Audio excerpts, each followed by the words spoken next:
अस्सलाम वालेकुम। मेरा नाम डॉक्टर अस्मा है। आज जिस टॉपिक में मैं बात करना चाह रही हूँ वो एक ऐसी चीज़ है जो मैं अपनी क्लिनिकल प्रैक्टिस में और जो दूसरे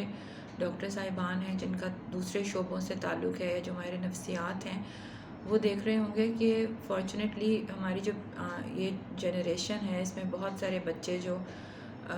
इस और पिछली जनरेशन से ताल्लुक़ रखते थे वो आला तालीम के लिए बाहर मुल्कों में गए और वहाँ सेटल हो गए। और इसी तरह से वालिदैन जो हैं उन्होंने भी इस चीज़ को बहुत ज़्यादा सपोर्ट किया, लेकिन अनफॉर्चुनेटली उसकी वजह से अब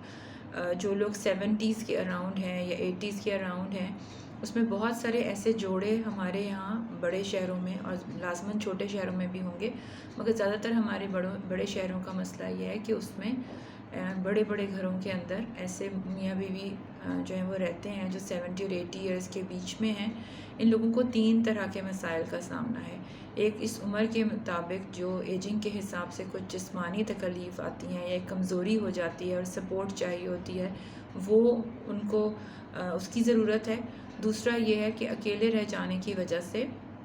जब इंसान जवान होता है या मिडिल एज के अंदर होता है या अभी अपनी ओल्ड एज के शुरू के हिस्सों में होता है तो वो समझता है कि वो अपनी तमाम चीज़ों को ख़ुद मैनेज कर सकता है, लेकिन आहिस्ता आहिस्ता जब आपकी उम्र ज़्यादा हो जाती है तो फिर आपको बहुत छोटी चीज़ें भी हैं उनका करना, रोज़मर्रा की रूटीन को कैरी आउट करना बहुत बड़ी ज़िम्मेदारी लगने लग जाता है। और यही चीज़ आपके अंदर डिप्रेशन पैदा करती है। और फिर जो छोटे छोटे काम हैं उनके बारे में चूँकि पूरी प्लानिंग और पूरी चीज़ें बहुत ज़्यादा सोच विचार रिक्वायर्ड हो जाती है तो वो आपको एंग्जाइटी का शिकार कर देता है और आप अपनी रोज़मर्रा जिन चीज़ों को हम डेली हैसल्स कहते हैं, जो कि मौजूदा रिसर्च के मुताबिक इंसान के डिप्रेशन और एंग्जाइटी की बीमारियों का शिकार होने में बहुत ज़्यादा मददगार होती हैं। मतलब इस चीज़ की तो समझ आती है कि किसी इंसान की ज़िंदगी में कोई बहुत बड़ा वाक़या, कोई बड़ी बीमारी, बड़ा नुकसान, बड़ा कारोबारी हादसा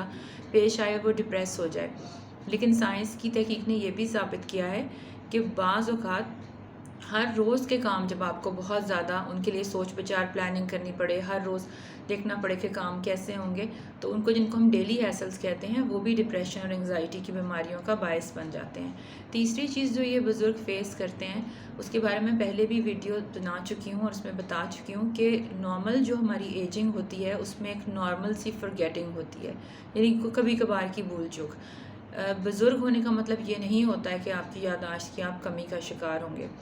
लेकिन जब आप प्रॉपर याददाश्त की कमी का शिकार होते हैं और इसकी दूसरी निशानी ये है कि ख़ुद आपको इसका एहसास नहीं होता। ऐसे बुज़ुर्ग जिनको नस्यान या डिमेंशिया हो रहा होता है उनके बच्चों को ये समझने की ज़रूरत है कि ये एक बीमारी है। इसमें बुज़ुर्ग की कोशिश ख़ुद से ये होती है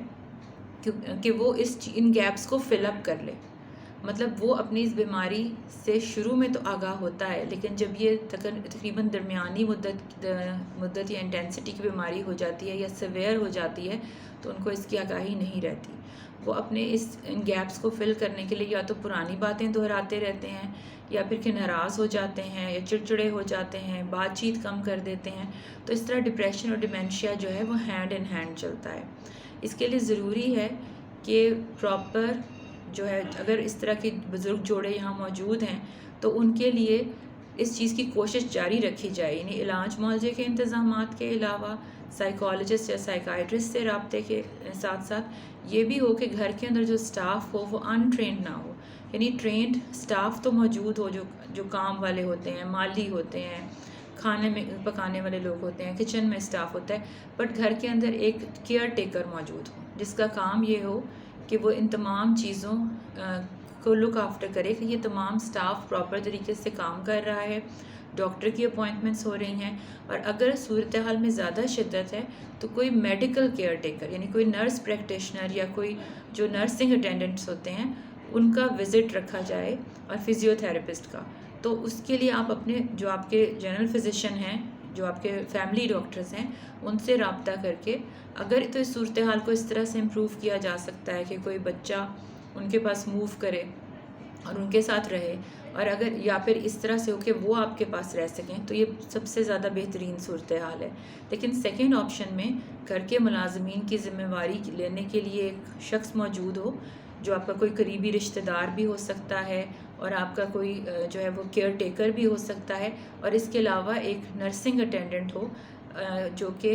فزیو تھراپسٹ ہو، تاکہ پراپر طریقے سے ان بزرگوں کی دیکھ بھال کی جا سکے اور ان کی جو بڑھتی ہوئی عمر ہے اس کو آرام دہ بنایا جا سکے۔ شکریہ۔